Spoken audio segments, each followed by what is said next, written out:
Hi, I'm Neil Bergman. And I'm Hayley Bergman. Over the last 10 years, we've helped thousands of fitness professionals to get qualified, learn with simplicity, and coach clients with confidence.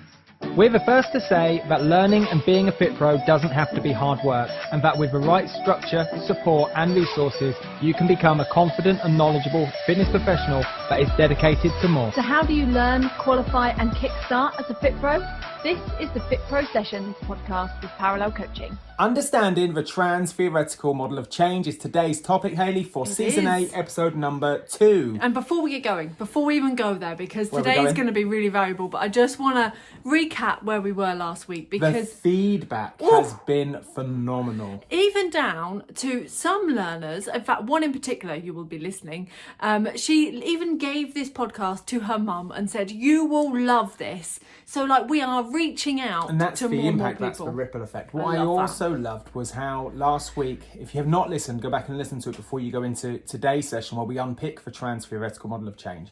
But we added context to behaviour change last week. Yeah. And I think for a lot of people, the feedback has been for a lot of people that context allowed them to understand a FITPRO's role, okay, as with clients, and truly understand that actually it goes beyond that of just exercise and nutrition, and that this mindset malarkey is the glue that holds it all together. And the amount of people that have messaged just going, it's the glue that holds it together, it's the glue that holds it together. Yeah, and that understanding the importance, but also understanding what the difference, what is actually a behaviour? What are we talking about with behaviours? Because we throw around the word behaviour change probably quite a bit. You might have heard it, we're about changing behaviours, or FITPROs need to consider behaviour change. And actually knowing what that was, I think, was really key for But last also week. from if we chunk that up outside of, say, getting more active or changing our habits around food, think about like the information we're exposed to in the media about quitting smoking, giving up alcohol, and there's lots of charitable work done, which they do a great job as the ballpark of influencing behaviour change. So we're really aware, I suppose, of messages around behaviour change, and I think it's bound around so much that we don't give it enough credibility, enough weighting, that it's so important. Yeah, I suppose behaviour change, when you said about that then, it reminded me of, say, the Change for Life posters or the Stop Smoking posters, whereby they sort of educate you a little bit about the benefits, but just a little bit, and then it kind of says, and you should do this, and here's an easy way of being able to do it. So it kind of is suggesting ways for you to be able to go and make a behaviour. I think to kind of give context to the Transtheoretical model, I think the number one thing I kind of bang my head against the wall is with my own opinions, my own judgments of I'm a healthy person. Okay, so I'm a healthy person. I train 2 or 3 times a week, sometimes more. I go for a surf 2 or 3 times a week, sometimes more. So I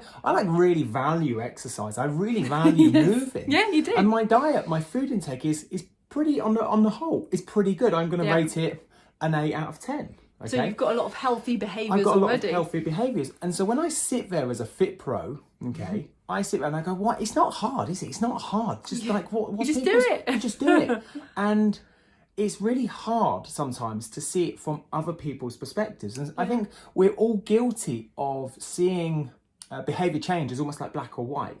So that you're on the wagon or you're off the wagon. Completely. You're either on the wagon or off the wagon. I'm off the tracks. And it's black or white. So black would be I'm fully on. I've got good health behaviours and this is easy. Yeah. And white is I don't do anything and you're really unhealthy. All or nothing. It's all or nothing. Yeah. It's this or that. Yeah. And I think that's where behaviour change needs a lot more. What's the word I'm looking? Insight. Yes. Because there's a lot of freedom to be found between the black and the white and all those different shades of grey. Yeah. And I think that's where the Transtheoretical model comes in as a phenomenal tool, because it allows you to recognise the greys in between the black and the white. That. Yeah, I really like that. I hadn't seen that before, because that shows not only the value of the change, but it's not this instant overnight done. So let's tee this up a little bit before we go in. So there's 5 stages inside the Transtheoretical model. Yes, there are. So it's not just black or white. There's not just 1 or 2. It's not a this or that equation. There's 5 steps. So I could be right now, I could be at step number 1 or 2. Yeah. Which would be white. Yeah. So, right, I'm going to start this new program tomorrow and I'm suddenly black. It's like a this or that. Yeah. But between now and when I get going and tomorrow, I actually go through all of the other stages of grey. Yeah, so you don't see the change. So in the trans-theoretical model, you see those variations and the changes of how a behaviour is changed. Whereas if you look at it as just I'm on or I'm off. Yeah, completely. It looks like it's all or actually nothing. everyone is going through this kind of like, you don't just go from like the 5 stages, like 1 to 5. You're going 1, 2, back to 1, maybe up to 2 to 3, back to 2, up to 3 to 4, back to 3, back to 4 to 5.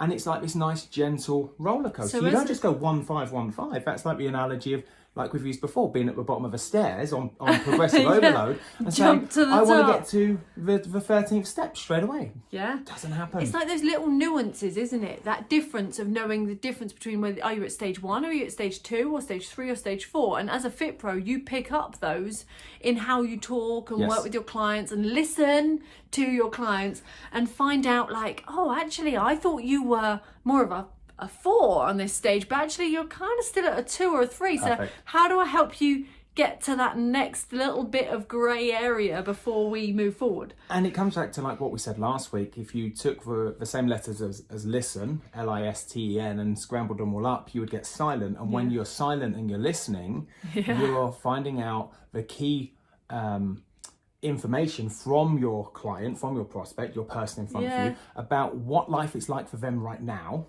for us to figure out what stage of change they're in. And then I can ask a world-class question based upon that stage to elicit movement forwards. The next step. The next step. The next shading. And I've been guilty of this, and I maybe like it. you have too, whereby it's like, it's not hard. It's like really easy. You just need to like get up. just need to go and you do just need this to now. get up and get moving. And we assume that everybody is in this like black or white stage. Yeah. Does that But make it's sense? not. It's not. Instead, And so you've got those little variations. we could be doing more harm than good by coaxing our clients down to the water's edge and asking them to drink it. Ooh. Okay? Okay, I'll say it again. We nice, could be doing more harm than good in coaxing our clients down to the water's edge and saying, just drink the water, and suddenly you'll be active and it'll be all be a good behaviour. Yeah. Because they might not be in that readiness for that type of question or that type of information or that barrage of education of like all the reasons why they should take action. And it's quite dangerous, I suppose, isn't it? If you pitch it wrong, or you pick up on the cues wrong, or you assume something wrong with the client, you could be pitching, let's say, for like assuming that they're happy to do their, let's just keep it simple, exercise 3 times a week. Yeah. And you're assuming they're ready for that. Yet they're so far away from it that all they can do in your language back to you is give you excuses, reasons as to why I love that. they're It's not. amazing. And all they're saying is, I'm not ready. I'm not ready. I'm not ready. I'm not quite there yet.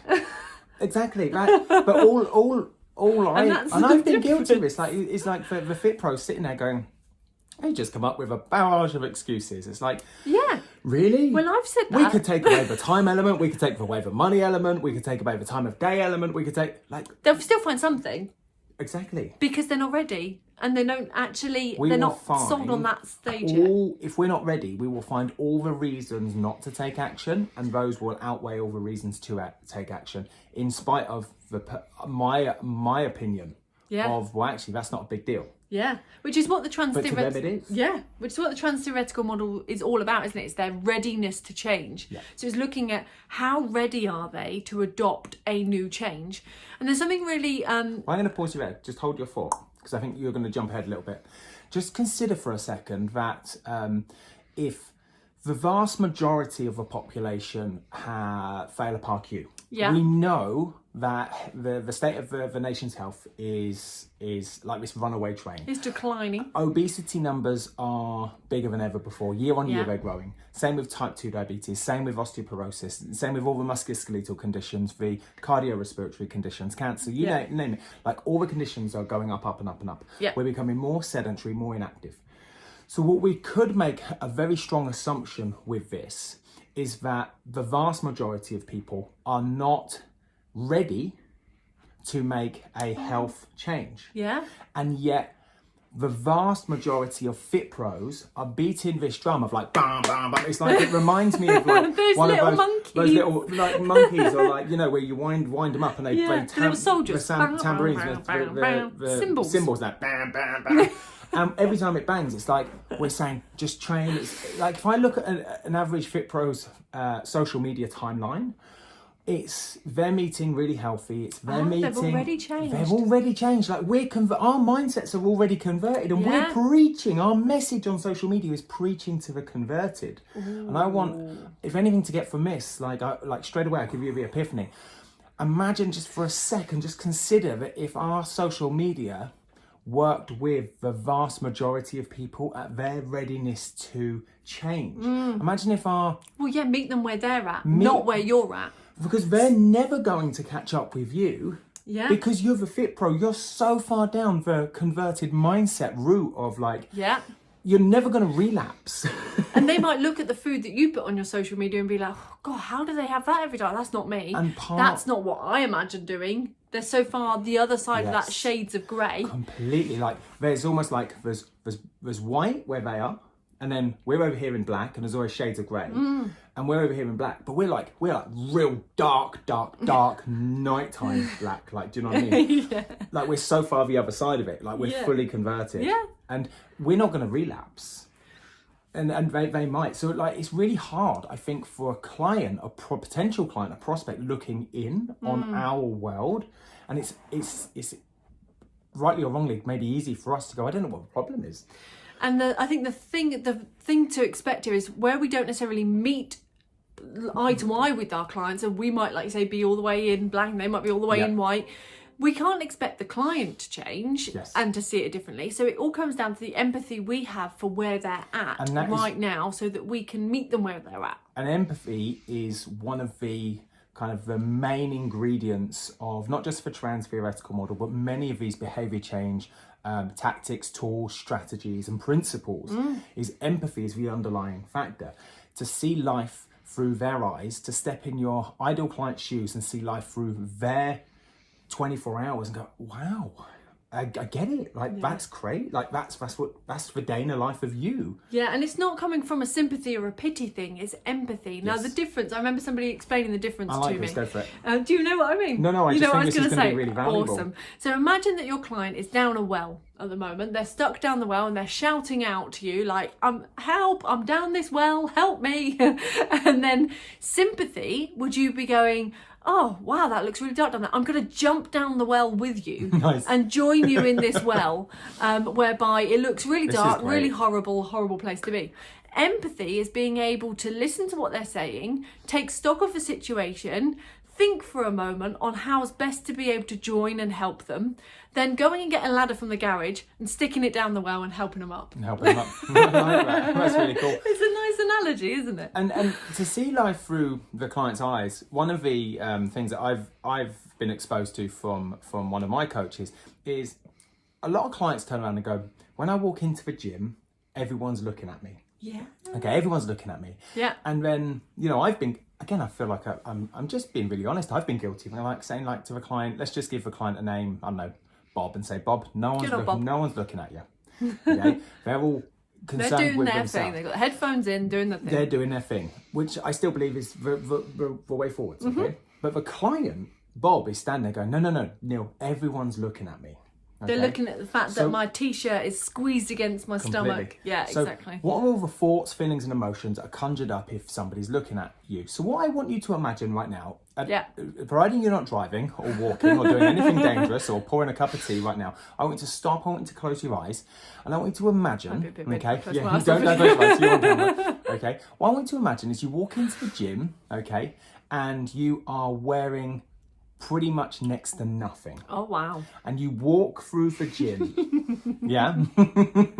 Maybe you're just in like... Is everyone else as well? Or no, just no. Me? There's just you. It's Okay. just you. And you walk through the gym, okay? And like, let's just say for guys, you've literally just got your undercrackers on. And girls, let's just say bra and knickers. Yeah. You walk through the gym, okay? Where's everyone's eyes? Where's everyone looking? At you. At you. Now, I know that the person that doesn't like the gym isn't wearing nothing, but that's how they feel. Oh, That's how they nice. potentially feel. Yeah. Okay, so just consider. Well, now I have empathy for how they might be feeling, because you made me imagine myself. Even though I don't have to join them in go. feeling like that, but I do end up understanding how they might be feeling. Even though it's unlikely that might be the case. But it's still a thought, a feeling, an emotion, and when you change someone's thought, you get an emotion. And when you change someone's emotion, you get a new behaviour, or a new state. And when you have a state of everyone's following those thoughts and emotions, you go, well, I'm not going to go to the gym then. That's for behaviour. Yeah, that's crazy, isn't it? And the different things that you might do as a FITPRO to be able to accommodate them, even though you think it's just a rubbish thought, it's not actually real, they're not looking, but saying that over and over doesn't meet them where they're at. Doesn't even where we're at. So let's jump into let's start to transition this now to the transtheoretical model. Nice. bit of a mouthful there. So I thought we'd chunk up a bit before we get to transtheoretical model. go for it. Where are we going? So transtheoretical model falls under a series of models called biopsychosocial models, which Great I point. think kind of gives it a little bit of context. So a biopsychosocial model. There's three elements. Three to that. words in there. Bio. Meaning biological, so a physical thing, so a posture, a physical state, your skeletal system. You can see some, Psychological or cognitive, so changes that need to happen. So we're talking between the left ear and the right ear, both 6 inches. Yeah. And then social, whereby it's talking about behaviours. It could even talk about your relationships with other people. Social, that would be. Communities. And jobs, etc. all come into there. So a biopsychosocial model is something that accounts for all three of these within the treatment or change process. So if you're treating somebody with back pain, for example, you would want to use a biopsychosocial model whereby you look at the biological, so their posture and where they're experiencing the pain and what might be causing it, the psychological side of how they interpret the pain that they're getting, and the social side of encouraging them to still say interact with other people, still be able to go to work, that type of thing. So it combines all of them. Whereas there's other models that just work on, say, one of those aspects. Just psychological or just biological. Yeah. So the transtheoretical model is one of the models that's been inside the level 3 PT courses I've known it for about well over 12 years now. And I know that it drops inside yoga and Pilates, and it's cropped up inside elements of level 2 fitness as well. Quite major in exercise referral, quite major in the level 4s. And what I love about this is it's been a steady theme for FITPRO. So it shouldn't be something new. Yes. But I do believe, and I'm going to put my flag in the sand, that it's misunderstood and not used to its full capacity. Ooh, okay. Okay. Because I think a lot of things... So maybe undervalued. Maybe a little bit. It's a bit like certain parts of anatomy and physiology. Here he goes again. Okay. I'm like, it's all very well. I've read that. I've answered a couple of questions on my exam. I've marked that down in my case study. My client's readiness to change was X, was action. Now state why you think they were in action. You're like, cool, tick box done.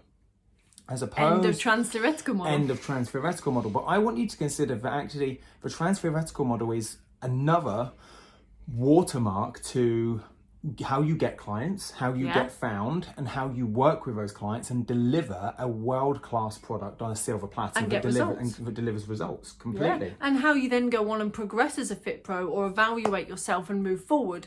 You're always using the transtheoretical model with every person that you have a conversation with. So we've said about this transtheoretical model is this series of change, okay, and we've got 5 components. So let's give more of an insight into it, and then we can pull it to pieces. Yes. Okay. Do you remember when this existed? When it came into... It still does exist, believe it or not. It's still here. When it started, when I always get his name wrong. So there's a number of authors. So it's Prokashka and Declementi. Oh, okay? thank you. I think I've pronounced it right. Okay, so we're talking back in the 80s and early 90s, and there was a series of studies with literally tens of thousands of people into these studies, and it was all around smoking cessation. Okay, so that's a behaviour change. That was the original study. Really tangible. And whilst the original studies were around smoking cessation, there's been various other studies to follow that, and it can easily be applied to overall behaviour change and the state of a readiness in which someone has to go through stages of change in order to create a new habit or a new behaviour. Right. So they're the grey areas we're going to go through. Completely. Yeah. Okay. So cool. Let's go through these stages. If we look at the 5 stages, the first one, okay, is pre-contemplation. Nice. Okay. So pre-contemplation to me means that they have no idea that the concept of it is even beneficial. So I like to just like summarise this as they're not ready. They're not They're not ready. Like I like to think if we talked about Bob with his radishes last week, the same thing here would be him understanding, like no understanding that radish would even be beneficial for him. It would be like I know some people have radishes, I know that they exist in the supermarket, but haven't even thought that it would be appropriate for me to consume it. Well, that would be a towards habit, wouldn't it? Okay, so that'd be what I mean by that is it's a towards the healthy adopting a new one. But you've also got an away from as well. Bob could be, for example, like moving away from pain or discomfort, which could be moving away from the lifestyle that doesn't serve him at the moment. Yes. Which is led to, let's say, obesity or back pain, low mechanical back pain, or maybe another common clinical condition. But there's something in Bob's world right now that he's moving away from. Rather than adopting something new. Whereas going towards something, which would be like, and they work in tandem. Okay. Yeah, perfect. So in pre-contemplation, he doesn't know that he wants to either adopt something new or change anything. Because in pre-contemplation, Bob could also be uninformed. Ooh, yeah. He could be uninformed, which means he ultimately lacks knowledge. Okay, so you can see now if Bob lacks knowledge, okay, about his current status as a body, okay, whether that be because of a clinical condition or where he is, where it doesn't matter, or from the initial study of smoking, he doesn't realise he's uninformed and misinformed about smoking or the dangers around smoking long term. Don't see any problem with it. Then he's sitting in this pre-contemplation stage. So you can see now it's our job as fit pros to be able to jump inside the shoes of Bob and see life through his eyes and ask Bob world-class questions to move him into the next stage. Because if I ask any number of questions about like, let me lead you down to the water and take a sip, which is all like, go and exercise 3 times a week, 5 times a week. Yeah. Bob's gonna come across as unmotivated. Yes. Okay. Not engaged. Okay, and not interested. Yeah, he might even think that you're a bit bizarre for wanting to do all of that. He thinks I'm bizarre, and I think that he's just got loads of excuses and he's lazy and isn't going to get going. Yeah, but in reality, you're both in 2 different worlds. But we're in 2 different worlds. Yeah.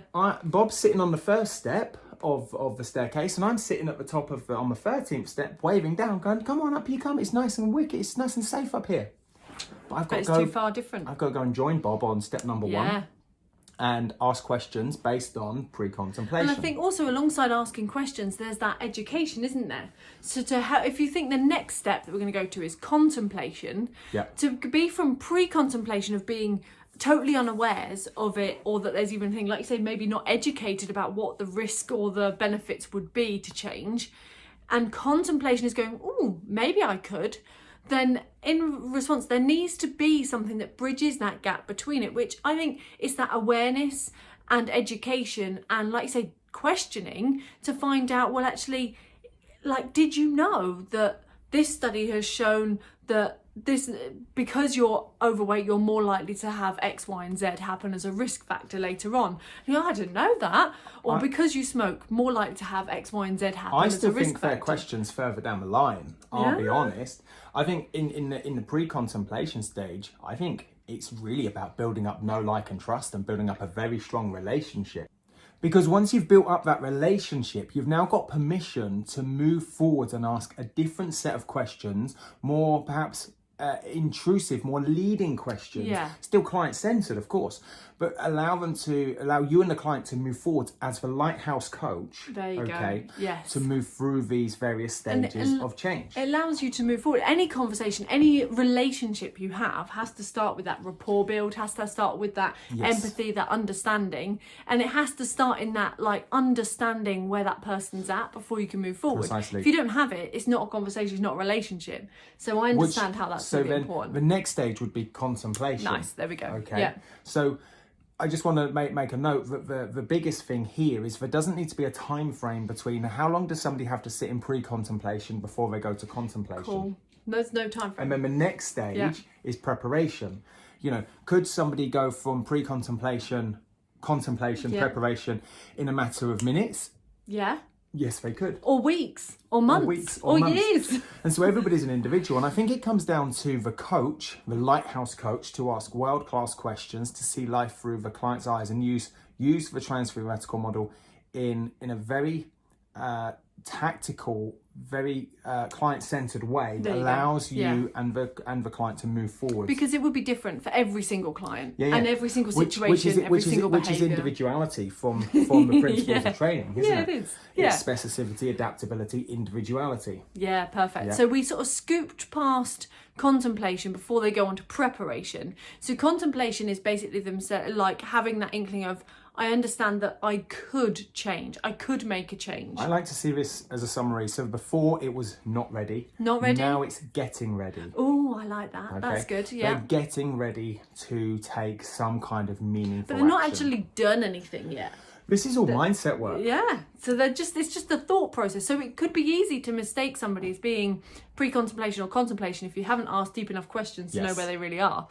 Absolutely. So the next stage after that goes into preparation, right? Yes. But before we go there, I think I just want to highlight one of the key tools to help somebody move through this contemplation stage. Okay, cool. And that's using what would be known as decisional balancing. Oh yeah, of course. Okay. Yeah. Here we go.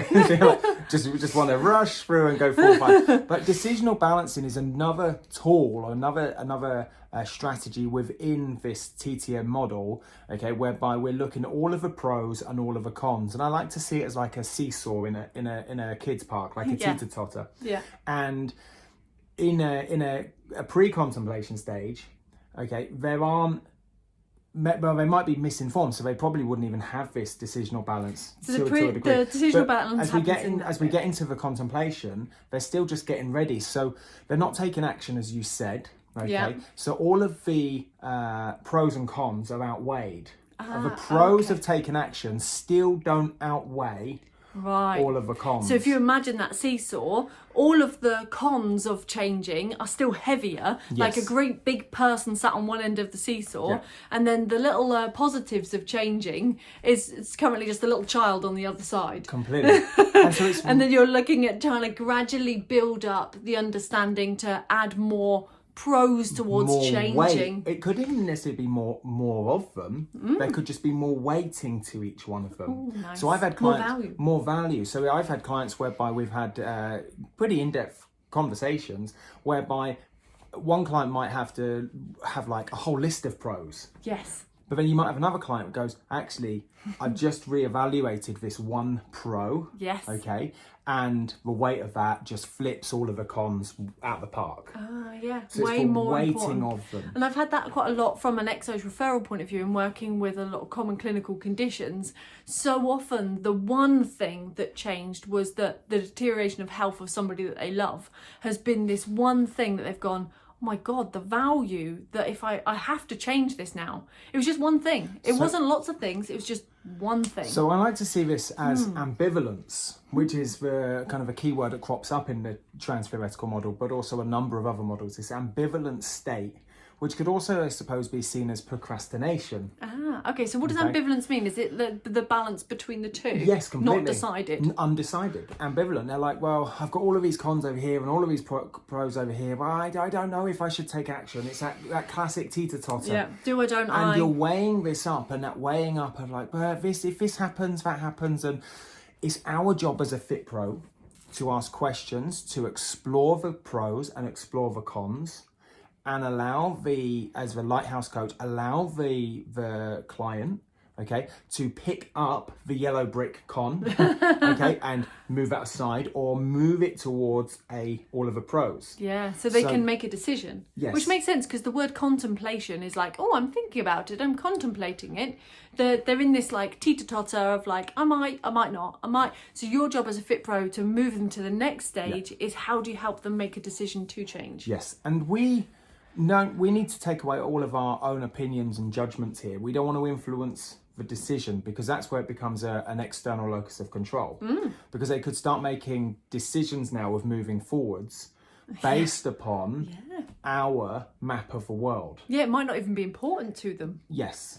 So we don't want to influence this. We want to ask questions that allow them allow the client to go, I hadn't thought of that, or I thought of this. This makes sense in my head. That would be a pro. That would be a reason to take action. I think that also relates to what you said about pre-contemplation before, when you said it's about open questions and rapport build. If you do that well enough, you know their values and their beliefs, and you know what's important to them. As you move into contemplation you're talking about it, you know what it is they value. They're the things that will lever it down. And for those of you looking on screen, if you think about the teeter-totter, that is the lever, right? Yeah. That's what we're trying to do. We're trying to allow the client to find their own leverage to say, do you know what? There's enough pros right now. I'm going to take action. And we enter that third of the 5 stages, which I was a bit eager to get to earlier. Which is what, Hayley? Which is preparation, and now they are ready to change. So we had not ready, getting ready. Now we're in ready. Yeah, so they are finally ready to change, but they still haven't changed. So in preparation, in the most crudest sense of the word, I'm always thinking in relation to working with a new client. You know that these are probably in preparation when they're calling you for their first time, and they're like, I might want to be doing this at some point. I'm booking in my first session with you, or I'm going out and I'm buying my running trainers, or I'm buying a sports bra, or whatever it might be. They're preparing all the things they do because they're ready to change, but they've not yet done the thing that will make the behavioural difference. And that's the key here. And from my experience, the time between through the preparation stage is actually quite short, because they've pushed over all of this teeter-totter to go, do you know what? There's lots of pros to taking action. Okay, I sat there on New Year's Eve. Okay. Yeah. And they're like, actually, this is it. I'm ready to go. And I went online and I ordered my trainers. And I went online and ordered trainers completely. That's how easy it is now to go into, I've now booked my gym visit. Yes. And I'm going to go around and look at the local health club. Perfect. Okay. Or I'm getting ready. I've joined the gym and my induction is next Monday. I'm preparing. Yeah. And it's very much that. Yeah, and I think that's quite obvious as well. And your job as a FITPRO in moving them through that is more about your customer care skills of how do you make that as smooth as possible, knowing that all it would take would be one tiny little barrier that got in their way, that they went back to contemplation and actually went, nah, never mind. I'm not actually going to join the gym because I went in and people looked at me funny, or I went in for my first appointment and I didn't like the way that somebody spoke to me on the phone, or I couldn't get trainers that fitted, or I didn't know what to get. Your role as a FITPRO, even beyond and before your client signs up to you, happens at this point of helping them be prepared and making the most of that. And this is all behavioural, I want to add. Yeah. Okay, this is all the psychology. Okay, we talked last week in episode 1 about that syntax, about that padlock. So far, we've talked about the padlock of stage 1, stage 2 and stage 3. That's opening up the padlock, isn't it? First off, you've got to, in pre-contemplation, recognise that the client is the padlock, and for the client to go, do you know what, I'm a padlock with a code. Okay. Then the next stage is contemplation. I've got a code.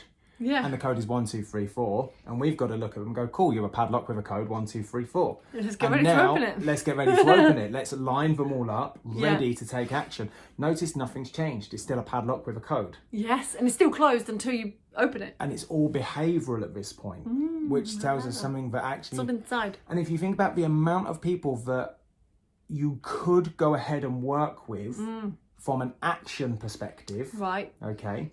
So if you're thinking, why haven't I got clients at the moment? Okay.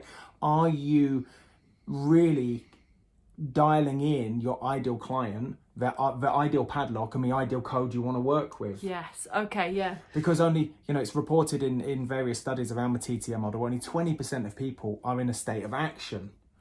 So what my question is well, I want to deal with the 80%. I want to elegantly move them and help them and be a lighthouse and this beacon to say here's the safe passage. Now you want to get moving. Now you're in a state of preparation. Now you want to meet up. Let's have a coffee. Let's take action. Bam. Which is the 4th stage, which is action completely. There you go. Which goes down to, what was the ultimate sales machine? Chet Holmes. Okay, so there's a great book called The Ultimate Sales Machine, and Chet Holmes, who's a real crazy infamous marketer, had this kind of pyramid, and he said at the top of this pyramid only 3 to 5% of people are ready to buy, which comes back to readiness again, doesn't it? When they're ready to take action. And so most businesses are really focusing on the readiness of someone taking action. Okay. Because they're almost not going and reaching anybody that aren't ready. So they're just going, oh, well, that's easy to pick people off the top. So if we look at ready. it very quickly now about that top 20% or that top 5% are really eager to take action. Yeah. If I took 100 people out of Tesco's or Sainsbury's right now, I want to go and find the 3, 5, or potentially the 20 people that are like, I'm ready to take action, Neil. I want to be a client of yours. Right. But if every FITPRO is going after that 3% or 5% or maximum 20%, there's a lot of FITPROs with not many clients. Yeah. Whereas my approach, even inside Parallel, our approach for years now has been, okay, everyone can squabble over the 3, 5%. I'll tell you what I'll do. I'll build up know, like, and trust and work with the contemplators, preparers. And when you get to that point of taking action, we become a no-brainer training provider to work with. Yes, because you're ready. And because you're ready. You've already had the rapport build from us and the questions and the build-up and I've the knowledge. I've already positioned myself as a FITPRO as the lighthouse. There you go. I like that. So we digressed a little bit. But it still works so well because it is about that preparedness. Well, correct me if I'm wrong. You're listening to this because you want to progress as a FITPRO. You're listening to this because you want to help more people. And if you want to help more people, then surely it's about helping those go through all of the shades of grey and not just seeing the world as black or white. And I really like the analogy, like you said, of that so many people around you. So if you imagine that you're targeting women within a 10-mile radius of where you are right now, depending on where you are, you Google that or search it on Facebook Insights and you see how many people are in that area. If you're only targeting that small percentage of them that are ready to change, you've just, no wonder you're not getting as many clients. You've cut it into such a small slither of available people, and then rather than reaching out and actually saying, I have a potential to help more people Millions. from a deeper level, Yeah. just by being different in how I communicate with people and being open to say, well, actually, I appreciate that you're not really changed like I have. You're in this area and I'm here, but I'm going to help you move forward. But at the same point, the likelihood is you've been on the journey where you've had to take the steps down to the watering hole and take that first sip of water. You've done it already. And then maybe you've even been that person, I know I have in my journey, where I've gone, that did taste okay, but I'm just going to go back over here. And that would be a lapse or relapse. Yeah. You go back down to the watering hole and go, it didn't taste too bad this time. And maps, you go back and forth, back and forth. But I'm guessing as a FITPRO now, you're like firmly just stood in the middle of this watering hole going, I don't know any different. I'm happy. This is me. I'm happy. I'm just standing in the water and I'll have a drink whenever I like because that is our positioning. I like that. Okay. Cool. What's the next stage? The next stage is action. Now, action is all about exactly what it says on the tin. Doing and taking action. Now, I want to go back to the original study and we look at smoking cessation because not all behaviours or all changes are considered to be taking action. Also, they're not action enough. They're not action enough. So the initial study around smoking cessation was where you could have a low tar nicotine patch and cigarette, that type of thing. Yes. Whereas now the general consensus would be like total abstinence. Total abstinence, completely. Yeah. Okay. Total finished. So what we're looking at here is making a modifiable change that has a significant impact towards the goal. Oh, yeah. Okay, so it's got to be enough. So it's not like saying, okay, well, Sorry to jump in, comes back to a dose response. Yes. So do you want me to go or do you want to go? No, you go. So a dose response would be, there has to be enough of a dose in the new behaviour for it to have an impact on me or impact on my client, impact towards the goal. Yeah, so if I want to improve my cardio fitness, then I must train at least 3 to 5 times per week for a minimum of 150 minutes, which would be the ACSM recommendations. So it wouldn't be enough to just now do once a week. So I couldn't just go for a walk for 10 minutes. For 10 minutes a couple of times a week. Yeah. Because that's not, although it is a healthy change, there's not enough action being taken place for it to be a modifiable change that has a significant impact difference on health. That's impressive. On health marker. I'm really glad you said that actually, because it's easy, isn't it, to kind of gloss it off or justify it of like, well, I don't understand why I'm not getting results in my CV fitness in your example. I'm doing my 2 walks a day at 10 minutes. We said, or 2 walks a week, we said, at 10 minutes. It's not enough to get to the result. So we could. Oh, it comes back to physiological adaptation yes, to impose demand. So we could easily confuse some action as an action stage, whereas some of that action could be, dare I say, a preparation stage. Oh, it would be, wouldn't it? Just because so if you go back to the smoking cessation, the preparation was actually going to a patch or going to a vape, and now it's only when you stop, you've stopped. And now you're taking significant action. I like that. There's a little tweak there that I've been doing about Transtheoretical Model, it feels like forever. But like there's a little tweak there when you said that I didn't never know that before. That's my takeaway from that's today. what I love about learning is every time you say let's put this FITPRO session aside and just think like every time you say something, you learn what you hear yourself say. Yeah. Which again is a motivational affirmation, a motivational interviewing technique. I learn what I hear myself say. So if you're struggling with anything to do with learning, okay, speak out loud, say it out loud, and say it in different ways. Go and tell your partner, your husband, your wife, your kids, and then go and talk to your dog and your cat and your rabbit about it. Because I guarantee every time you say it, you're saying it in a different way, and you're like, that makes sense now. Yeah, exactly. And like that did for me. That made a lot more different sense to me about another part of Transtheoretical Model. Cool. So that's really cool to know that there could be action, but is it purposeful and specific enough action to allow for the result that you want to see in the client, in the result, in the adaptation or whatever we're going. I was like, how do I chunk that up? How do I chunk it up? Cool. Yeah. So then the fifth stage is maintenance. And in this stage, again, it's almost like exactly what it said on the tin. Okay, so it's all about maintenance. So we've had not ready. Yes. Okay. Which is pre-contemplation. Yeah, getting ready. Which is contemplation. Preparation. Yeah. Preparing. Yeah. Action. Now we're in maintenance and we're maintaining this. Oh, the kind of words given. And it works quite nicely. Yeah, so there's the 5 stages. And in this stage, ultimately what we're trying to do is to maintain the new healthy habit or behaviour. Yeah, and that's where the behaviour is starting to become a habit, which is what we talked about last week, where we said the behaviour is something that you do then and there in that short term. It's a thing you've done once, whereas a habit is when you do that frequently and regularly. Yes.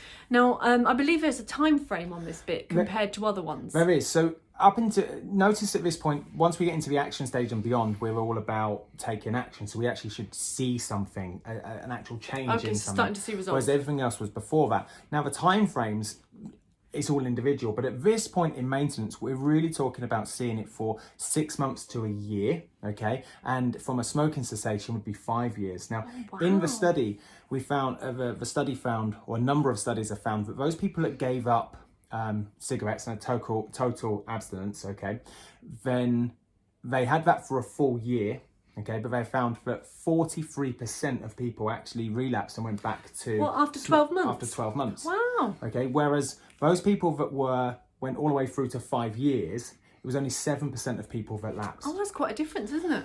Completely. Yeah, okay, so that shows that... So you could be in action for a long time. Like, we're talking like 12 months or so before we're classed as then being in maintenance. Yes. Which I find quite amazing because people would be like, I've been doing this for a week now, I've got this. And it goes to show the time frames of setting realistic goals and goals that, I can say about realistic, that are sustainable, but specific, measurable, manageable, meaningful, okay, achievable, actionable, relevant, realistic, real. Yeah, and timed. And timed. Smart goals. Okay, and so now I've just kind of like put smart goals on. They're all wrapped into that one without knowing. Notice I use lots of different M's and A's and R's. and A's and R's and whatnot. But I think that's really powerful because the client, in my opinion, can't just go for a 6-week bow, okay? Because they've not actually, they've taken perhaps action and it's modifiable and meaningful enough that it meets the guidelines of taking action, but it's of no time duration for them to continue going past this, which would explain why so many people get on the wagon, okay, of a new dietary approach or a new program or a 6-week ab this or an 8-week run this or a 12-week fat loss that, okay, and then they have great momentum for 6 to 8 or 12 weeks, and I want to use that as the thruster fuel. Yeah, so they get some good action, they get but moving. What do they do for the next 9 months? And then what do they do for the next 4 years? Yeah, okay, so cool. Does it continue? As a FITPRO, should we be interested in the behavioural aspect of the first 3 stages of a transtheoretical model, but we should be incredibly, deeply invested in how do I take my client beyond that of my initial 8-week program to have long-lasting, change and the glue that sticks it all together. And that's what I was going to say, it's the glue again. So we were talking about like glue and packages of everything that goes together. If you think of you as a FITPRO and doing a package and you go, right, come and join, like, let's say, I'm going to chunk it down even smaller and go, right, you come and have your one free session. Okay, well that one free session, somebody has taken action, but they're nowhere near a full level of maintenance or change. You do a full package, let's say they've got 8 weeks of exercising with you regularly. Even when they're at the end of your 8-week package, it's still a conscious decision. Yeah. They're not in maintenance. It's still like, I'm so easy to relapse right now. I need you as my trainer to help me stay doing these things, help me come over the barriers, know what I've got to do, help me understand the values of everything that I've got to do. What are the coping mechanisms in order to continue going forwards? Does that make sense? It can be easy to think, well, my client's got this now. They got that. It's fine. I'll leave you to it. Like, they know how to go for a run. They know how to do the workout. I'll leave them to it. And then you wonder why these little excuses come out the woodwork, or why they've started to regress a little bit. Well, in a state of action, we set smart goals and we set challenges and we set our habits and behaviours in a very powerful, empowering state. Now, a habit for me is doing the work long after the mood in which we set it in. Yeah. Does that make sense? Yeah. So I could go on a 4 or 8 week fat loss campaign and I'll be like, yeah, this is great, this is great, this is great. And I'm going to do this. I feel amazing.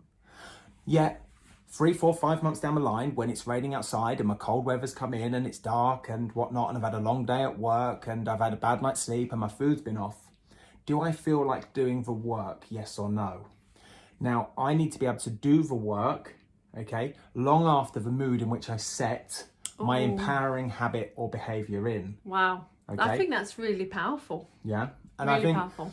People relapse more so because of the temptations, okay, far outweigh, okay, the pros of their current taken action behaviour. Oh, okay. You know when you said earlier about the teeter-totter and making that decision and being like, I'm now at that point, and yet it needs to far outweigh the mood you were in when you set that. If you were in a really great place when you've made that decision, and then it's not so peachy anymore and life's changed. Maybe that teeter-totter is starting to change and it's tempting to find more cons. And now the temptations of relapse come in.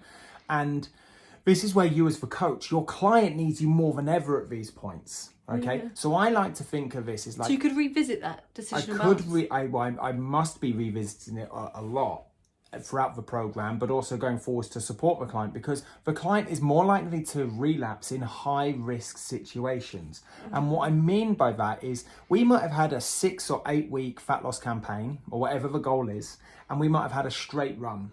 Yeah. Okay. And what I mean by a straight run is no major hurdles or barriers to go through or around. No birthdays or holidays or funerals or whatever. So yeah, completely. So it's uncanny how many people have signed up to programs and start programs at the beginning of a school half term and go for 6 to 8 weeks, which is the full half term. Okay. But then half term hits and they relapse. Yeah. Total change of situation. And then you got Easter, you got Christmas, you got birthdays, you got anniversaries, you got holidays. There's a lot in there, isn't there? There's a lot in there. So people are going to lapse at higher risk situations. So part of your program of working with your client is educating them, going back to some of the behavioural aspects of contemplation preparation, okay, and challenging their map of a world around decisional balancing and around temptations of like, what happens in this situation? What happens when you've had a really stressful day? What happens when your email inbox is absolutely full and brim? What happens when your boss is screaming at you down the phone? What happens when the kids are crying? What happens on that night where you go to parents' evening? What happens on... And those are the situations where you go, do you know what? So they're prepared for in advance. Because we don't necessarily get rid of bad habits and replace them with new ones. Yeah. Okay. Where focus goes, energy flows. So we're always going to have those bad habits simmering away in the back of our noggin. Okay. Noggin. And it's not that we go like we take that bad habit out and go, we don't have that habit anymore. Yes. Okay. In a high risk situation, okay, our unconscious will go, do you know what? That is the perfect CD to play. You know what you want right now? That cigarette. Or that KFC donut, or whatever it might be. Yeah. And that's where us as FITPROs bang our heads against the wall of like, why? How did that happen? Why? Like, you were doing so well. Yeah, I thought we'd got through to So we must have Yeah. ways and tactics of helping the client to get past these high risk situations, to prevent a relapse, and understand that there will be temptations, and in some cases, it's not even a case of it's okay or not okay. Okay, it's just placing it inside that program to go, well, I want you to have this behaviour, the glue that sticks it all together, for beyond that of 8 weeks, to go beyond that of a year. And I want to be able to bump into my client in 5 years' time and go, do you know what, Bob, we worked together 5 years ago, and Good to boom, see you're still doing it. and good to see you're still doing it. And that's what I think it's all about for me. Yes. Is being able to say in 5 years' time, are they still doing it on their own? Are they able to still continue? And yes, we do have little, maybe like you say, okay, I went and feasted out on a couple of donuts, but that doesn't mean that I didn't do remember what it took to reach the enough of a change to make it a meaningful amount. Yeah. So that doesn't mean that I've thrown out the entire all of my change ever just because I had a couple of donuts necessarily, because what we were talking about was cardio fitness or weight loss, or like you end up not confusing little rules for other little rules, but actually saying, am I still making meaningful action towards my goal? And if I'm relapsing for anything more than a day or two, really, in the grand scheme of things, then at that point I'm like, actually, I can't regain this because I'm not moving forward in that week. Well, I think I think what it comes down to is, does the relapse knock you back to a previous stage where you go, whereby they no longer turn up? There you go. Does that make sense? Yes. It's not a case of, I've eaten something bad or naughty. Okay, I'll get back on it on Monday. Okay, it's deeper than that. It's deeper than that completely. Yeah, so lovely. I want you articulated that much better. I want to kind of return back, and we've talked about the first couple of stages of behavioural, and after that it changes. So I want to give you some tactics and tools, and I've made some notes here. So if we just look at the first pre-contemplation, contemplation, preparation. Okay, some of the things we want to be helping our clients become more aware of, okay, to move through these stages. First 3 stages. Okay, so some of the types of questions that you might ask. Okay, so the first thing would be conscious raising. So we want to allow the clients to find the facts, to get the facts. Yeah. What are the facts of your current status? What are the facts of where you are right now? What are the facts of your condition? What are the facts of your medication? What are the facts of your body? What's your fitness status right now? That's facts, what are your isn't facts it? of your, in all areas of life as well? That could be their finances, their spirituality, their relationships. What are the facts? Where are you right now? Yeah. Okay. Nice. And other people, significant people. It could be that they are going to move forwards because somebody else has got a condition and they want to avoid getting that condition. Okay, yeah. So other So people what are the facts about their map of the world? Nice. Okay. Well, how do they view the world? Yeah. Now the next one is to pay attention to feelings. Okay. So how do you feel on an average day? Or whilst they're talking about things, do any particular highlight of feelings come up? Yeah. So they get, like talk about their kids and suddenly they melt with emotion compared to they're talking about like the stress at work. Like they can highlight the different emotional roller coasters they go through. Do they have specific buzzwords that they use a lot? Like I use a word like amazing, like loads. Yeah. Like what words where do they live inside their thoughts, feelings and emotions? That's really interesting. And become aware of those thoughts, feelings and emotions and start to use them as well. So not like parrot fashion, like everyone's going to like meet you now and go, that's amazing, Neil. That's amazing, Neil. but to come alongside with them. Yeah. The next one is to notice your effect, for the client to notice your effect on others. So how does your thoughts, feelings and emotions and your current status impact other people? I think that's This is really a big leverage key. point You know, here. the seesaw you were saying about Yeah. and being able to leverage that. I think for a lot of people, they will do something if it impacts others, probably more than if it was to just impact themselves. So Yeah. they can go, well, actually, I feel more value towards it if this makes a difference to my family Yeah. or to this person in particular. Quite often, I've done a lot of reading around like we will do something for somebody else way before we do it for us. Yeah, well, that's also how accountability works, isn't it? Like the amount of times we put people in for sessions, they go, you know what, I just need somebody to hold me accountable to be able to do it. Yeah.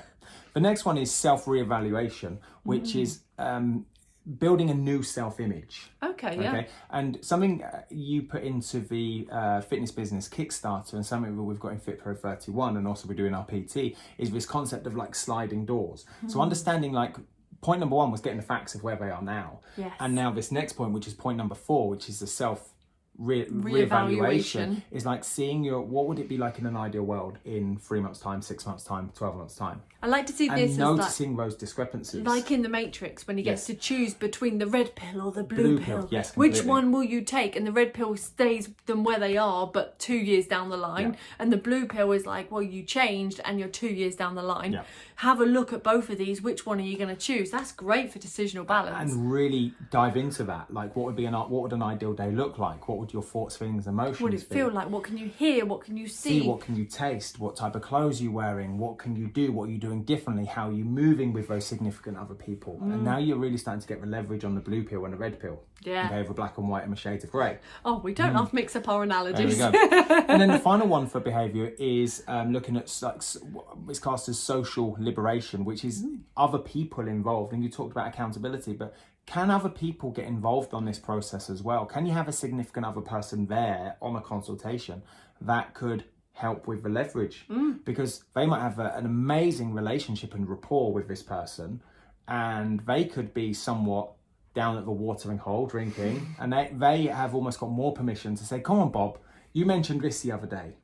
Okay. And you're also more likely, I think, I'm sure there's lots of studies on it, but you're more likely to continue with something if you're not the only person doing that one thing. So like, I know that if we were to adopt a new hobby together, we'd be more likely to do it together, because we both go, oh, do you want to go and do that now? We both go together. Whereas if one person's doing it and the other one's like, nah, why would you do that? That's the beauty of group-based training though, isn't Love it? We can talk about that on future sessions. Yeah. Now, as we jump into the latter stage of a TTM model, and we're talking about taking action. It's like preparation, action, maintenance. The next one down is self-liberation, which is make a commitment. Like, you've got to make a commitment. Okay, making no decision is still making a decision. You've got to make a decision and make a commitment to say, this is what I'm going to do and this is how I'm going to do it. I like that. Because without a commitment, okay, you could have a Likert scale here. On a scale of 0 to 10. 10 being I'm very committed and what my commitment is. Okay, you'd really want that above a 7 or a 8, 9 or 10, so 7 or above.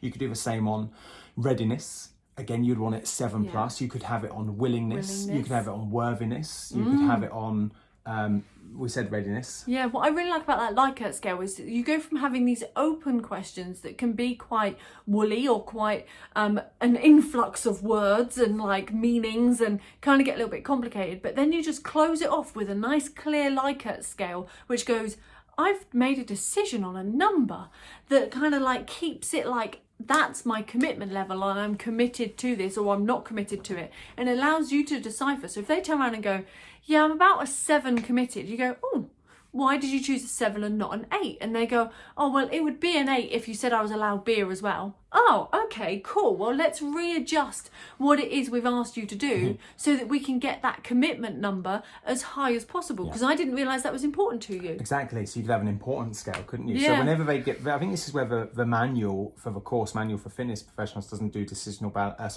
a Likert scale and decisional balance. So much to it, yeah. Is if someone scores like, well, I think I'm about a 3 out of 10, and go, that's interesting. Tell me why you scored a 3. And it's really hard for them to articulate. And you go, okay, so why did you score a 3 and not a 6? And they go, well, I couldn't have scored a 6 because I'd have to do X, Y, and Z.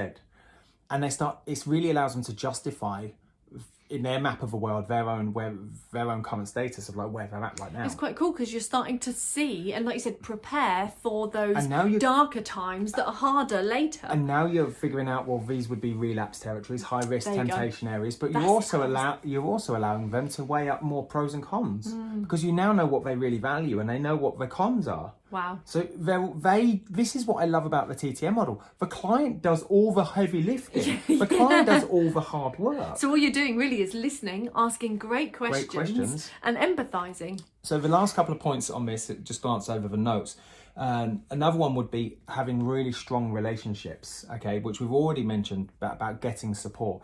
And I think it's absolutely key action stages. When you read around the studies, those groups that have like-minded people, okay, with the same problems, thoughts, feelings and emotions at the same kind of, I suppose, readiness, okay, overall do better. Yeah, okay. So if I take my experience of running a boot camp with literally 100 plus guys in, they were all between 30 and 50 years old. They all had the same 1, 2 or 3 problems going into it, and they all went in at the same point, and they all then went into a continuity program and had different messages at different times. And the success rate was phenomenal. Yeah. And so I want you to think about who is your ideal client. And are you consistently giving it the right or wrong messages on social media, right from the very top of indoctrinating them into your world of pre-contemplation and taking them through this, and then helping them not just in getting going for the first 6 or 8 weeks, but beyond that, and build those as having a relationships. helping support group where everybody in that group is on the same mission with the same flag in the sand as you. Well, it's a phrase of like you're the average of the 7 people you spend the most time around. So if you've kind of we got don't that... know 7 people, so No, it'd be the average of the 2 people. But if that's the case, and you've got, say, a boot camp, like you say, and everybody's all dedicated towards working to one common goal, then the more that you spend around those people that are also dedicated towards it, waters down the average of what you would be against, say, some of your other friends that maybe aren't even contemplating changing yet. And so we've got these 5 Support. stages in a Transtheoretical model. Yes. Okay. And I would really be interested to know what's your big takeaway from today, but also like, what are you going to do with this model and how could you implement it into your current practice, okay, to become more aware of the different shades of grey and recognise that actually somebody could go through all 5 stages in a relatively short time frame, or in some people, as a vast majority, take potentially several weeks and months to go all the way through. Now, it's our job, our responsibility, and our role as a FITPRO to recognise this model, okay, because it is the backbone, or one of the backbones, to behavioural change. Yeah, and I think it can be just seen as like a series of labels, like those names, like you said at the very beginning. We had to write in our case study, like, they're an action. But then when in reality you go, I wasn't really thinking about what that would be like with my client. Yes. Yet when you think about those grey areas, those shades of grey between where your client is changing, there's so many things, like you listed there, even in that last bit about the types of questions and things, so many ways you can help them move on. And that's what it comes down to, I think, around all of these behaviour change principles, is I need to ask a better question, okay, that the client has yet to ask, and see life through their eyes, and ask that question with the right words, in the right tone, in the right place, okay, as the lighthouse coach, to move the client through their TTM model, their own TTM model. I like that. And That's with good. that, let us know what your takeaway is and how you're going to implement this in your world. Drop a 5-star review on iTunes. It's very much appreciated. It's a bit of a longer one today, but I think we've done it justice. We're going to have to return back to the TTM model because, as I said, it's the backbone to behavioural change, and it crops up in other models as well. And we will see you next week for episode number 3. But come and join us in the inner circle and let us know what your big takeaway was. And also, if you're on YouTube, make sure you hit subscribe and you'll get a notification about the next one we do when it comes out. And we'll see you next week. See you later. Bye. Hi, I'm Neil Bergman. And I'm Hayley Bergman. Over the last 10 years, we've helped thousands of fitness professionals to get qualified, learn with simplicity, and coach clients with confidence. We're the first to say that learning and being a FITPRO doesn't have to be hard work, and that with the right structure, support and resources, you can become a confident and knowledgeable fitness professional that is dedicated to more. So how do you learn, qualify and kickstart as a FITPRO? This is the FITPRO Session Podcast with Parallel Coaching.